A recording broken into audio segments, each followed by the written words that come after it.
Hello everyone and welcome to the newest episode of China Q&A. This is the series in which I answer your questions about China. So let's just jump right into it. First one I get a lot from Sirius. He's asking, what kind of Chinese food do I like best? And this seems like a pandering answer, but I probably would have to say Sichuanese food. It's not just that I live here in Sichuan, it's that I genuinely think that Sichuanese food is the best food all around in China. I love, at least for me, because I love like heavy stuff. I love a lot of fatty cuts of meat. I love like that salty, spicy, numbing kind of food. I love things that are bright red and they have lots of colors, bold, heavy flavors. I like that kind of stuff. That is my jam. I'm not really into your Cantonese like sweet foods. I don't like soups. I don't like to eat a lot of fish. So that rules out various other parts of the country. But yeah, Sichuanese food for sure. Question number 2, how long have I been in China and what do I teach? I've been in China since 2011. I got here in February 2011 and I stayed for a few months, like 7 months, and then I went home for a few months and then I came immediately back to China in 2012 and been here ever since. It's been about 8 years, yeah. How often do I call my mother? Not enough, really. Yeah, not enough. Hey mom, sorry. In terms of misconceptions about China, I think probably the biggest misconception of China is that China, I think Winston said this, China is this horrible communist gulag. And I totally agree with him in that that is probably the most like widely spread misconception about China. China is a great place. It is a great place. Of course, it's not perfect. There are parts of China that I really don't like and I don't agree with. But it's also a place where you can make a living for a little while. It's not a place a lot of people stay forever, but you can make a good living here. You can meet a lot of really cool people, go to amazing places, taste unbelievable food, and have a very different experience of the world. China's got a lot to offer. And this misconception that it's this horrible communist gulag, everyone's really poor, everyone's starving, there's so much wealth here, there's so much diversity, you can't imagine what this place is like until you actually come here. It's just something you've got to see for yourself. John Paul Anderson is asking, is it difficult to get into Sichuan University for graduate school as a foreigner? No, it's definitely not. And it's become kind of a thing in the news about how it's so difficult for Chinese students to get into graduate school or into university in general in China, but it's so easy for foreigners, comparatively speaking. Chinese students, they work for years and years and years and study so hard for these exams just to get into okay universities, or if they want to get into Peking University or Tsinghua or somewhere like this, it's nigh impossible. It is nigh impossible. But as a foreigner, like if you've got pretty good grades, like not amazing, but pretty good grades, and show that you're down to study, you can get into Tsinghua or Beijing University or Peking University. You can get into these really good schools even if you're just okay. Which U.S. state am I from? I am from Texas. I'm from a small town called Tyler. I lived in the Dallas area for a little bit, but I call Tyler my home. How often do I go to church? 0. Don't go to church anymore. It's something that I dropped whenever I came to China because that's just not me. You know? Can we meet up in China? Absolutely. Absolutely. If my schedule is free and if your schedule is free, we're in the same area. Yeah, why not? I've met plenty of my YouTube subscribers, and it's been a good time. There's only been, I think, one person I've ever met that I really didn't like. So he probably knows who he is. But yeah, everyone else has been lovely, so cheers. Hopefully it happens. What is my favorite city that I've ever traveled to and why? Ooh, from Nick. Ooh, Nick, that's a tough question. That's a tough question. Like I said before, China's super diverse. There's so many different kinds of experiences you can have.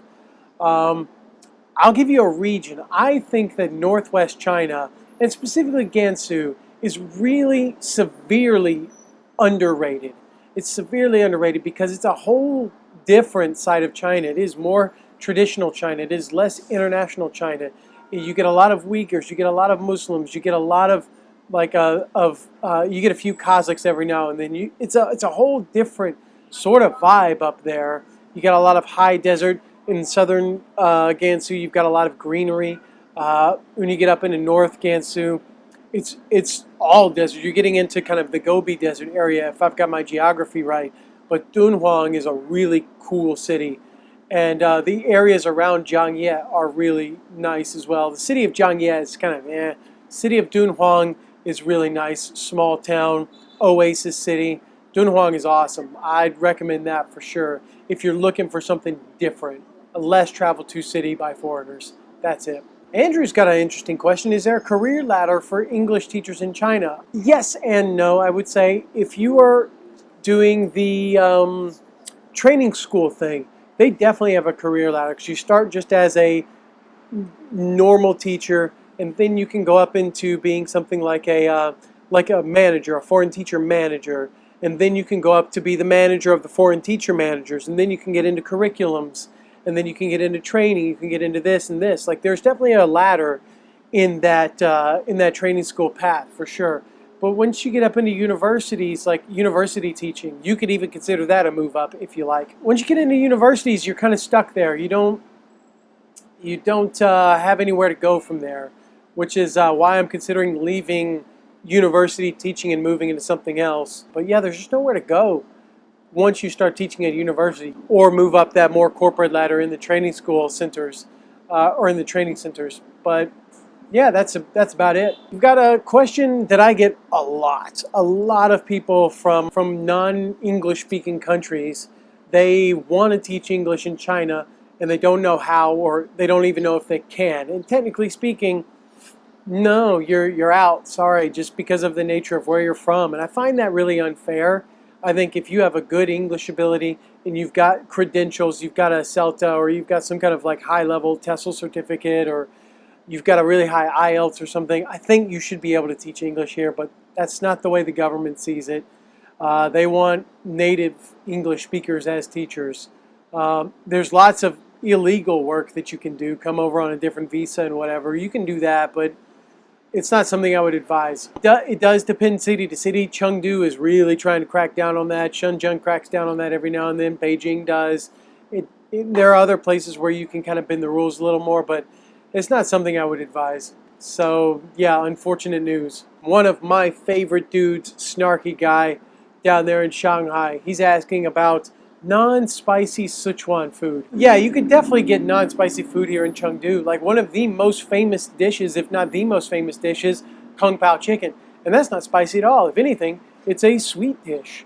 You can get Yuxiang Rou Si or Yuxiang Qiezi, Yuxiang Qiebing. And this Yuxiang flavor is really sweet sauce, and it's got like a little garlic in it. They call it fish, the fish smell sauce, but it's nothing fishy about it. It's a sweet garlic sauce, a little savory as well.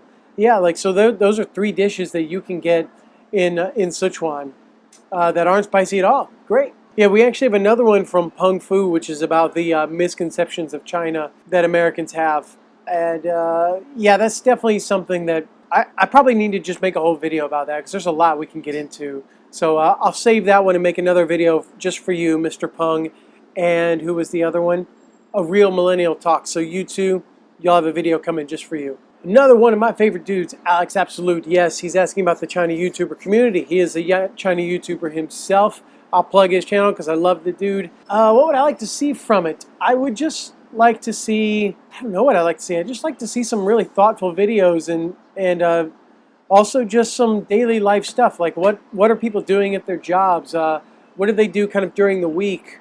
I'd like to see what's special in their cities. Like Alex is in Wenzhou, for example. I don't know anything about Wenzhou except their dialect is fucking crazy. That's all I know about the city. So make some videos about Wenzhou and what's special about Wenzhou. And actually, me and him and a few others are going to do just that. So it's a perfect plug for a future project. We're going to bring back the What to Do series. I'm very excited about that. Are you purposefully steering clear of any political issues in your videos, unlike some outspoken YouTubers in China?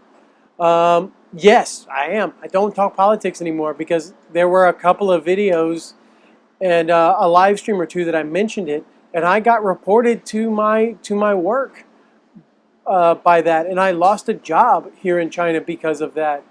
Don't talk about politics here in China. It's not something you need to do because I lost a job. I mean, it was not a job that I particularly liked, but it was a well-paying job. It was nice. Yeah, don't do it. You could even get kicked out of China It's not a good thing to do. Has China changed my perspective on America's politics? For sure, yeah, but I'm not going to get into it. Yang Chun is asking, what's your favorite NBA team? What are your thoughts on the recent Daryl Morey incident? I have no idea who the hell you're talking about. Sorry, I don't watch the NBA. Basketball is so boring. Ooh, what do I love about Chengdu and what do I hate about Chengdu? This is a good one. What do I love? I love the people. I love the lifestyle. I love the food. I love how easy it is to bike around the city and how easy it is just to get around the city in general. I love pretty much everything about Chengdu except the weather. I cannot stand the weather here in Chengdu. The summers are too short. The spring is unpredictable. Fall is okay, but winter it's so wet and cold all the time. It is gray all the time in winter. I can't stand it. I do not like the weather here. That is the biggest con in the pros and cons list of Chengdu. Weather fucking sucks here. The last two questions are about teaching. So if China becomes the largest economy, how will it affect the English teaching market? Or will it? I don't think it would affect that in the immediate future because even if China is the world's largest economy, it still has to trade with a variety of countries from all over the world. So it makes more sense to learn English, which is already sort of the international language of business. It makes sense to stay focused on English and trade with all those countries that already use English than for either all of those countries to learn Chinese, which they don't do already. They don't do that right now. Or for China to learn every single language of every single country in the world. It doesn't make any sense. China's already implementing English language study. They're really going for it, so it makes sense to just stay on that path. At least in the immediate future. I don't know about long term. I have no idea. And Julian's asking about fake teaching job offers and traps to look for. I've sort of made a playlist about that. Part of my teaching playlist in the beginning was stuff about like what questions you should ask your employers, what you should look for in a contract, and things like that. So Julian, I'm going to put a card right here at the top of the screen for you to click on and for you to go through these videos. And I'll also put a link down to that playlist down below. So Julian, if you're worried about teaching, I've got a few videos for you. They're very old videos. I'm very big in those videos. I might even have a big beard in some of them, but those are just for you. And yes, I think that's about going to wrap it up for this episode of China Q&A. Thank you all very much for watching. And as always, I'll see you all next time.